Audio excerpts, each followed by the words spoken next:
আলাদাই একটা সিচুয়েশন তৈরি হয়েছে ভাই। মানে ইন্ডিয়ান ইনফ্লুয়েন্সাররা নিজেদের মতো করে ভিডিও বানিয়ে বাংলাদেশকে কেলি দিচ্ছে, বাংলাদেশের ইনফ্লুয়েন্সাররা তো ধুয়ে দিচ্ছে, তারপর ইন্ডিয়ান নিউজ মিডিয়া, বাংলাদেশের প্রিন্ট মিডিয়া, নিউজ চ্যানেল সবাই লেগে আছে যে ওই কান্ট্রিকে ধুয়ে দেবো, দখল করে নেবো, এই সিটি আমার, ওই সিটি তোমার, এইসব মানে বিশাল ব্যাপার। কিন্তু আলটিমেটলি ব্যাপারটা হচ্ছে এইভাবে কি কিছু সমাধান আসবে? শুধুমাত্র মানে পপুলারিটি বাড়ানোর জন্য এইসব হচ্ছে আর কি।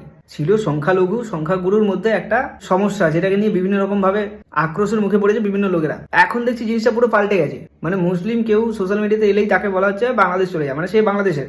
আর হিন্দু কেউ হলেই সে মোটামুটি ইন্ডিয়ার মধ্যে হিন্দু বলছে আমরা সংখ্যালঘু। আর মিডিয়ার তো খেয়ে দে কাজ নেই, মানে কি যে দেখাচ্ছে, কি যে শোনাচ্ছে, মানে পাবলিকের রিয়াকশনটা, থিঙ্কিংটা বা সোশ্যালি জিনিসটা কি রিয়াক্ট করবে, কি হতে পারে, সেসব ভাবার দরকার নেই। বাংলাদেশের সমস্যা সে নাকি সমাধান করেই ছাড়বে। কে কোথায় যেতে পারে, কত দূর এগোতে পারে, কোনটা কার বোম কোথায় গিয়ে পড়বে, মানে সে সবই জানে।